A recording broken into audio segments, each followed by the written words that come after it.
presented by T3 Sangam recording studio चकरबनिया।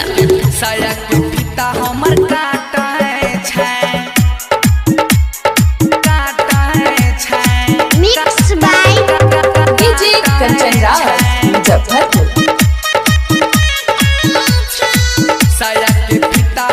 DJ Kanchan Rawat Muzaffarpur. Singing by Sagar सुमन।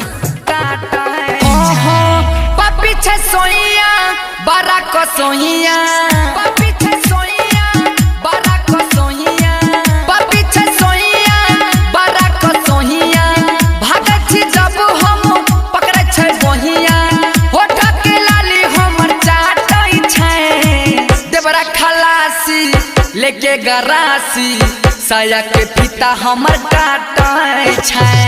देवरा खलासी लेके गरासी, साया के फीता हमर काटै छै।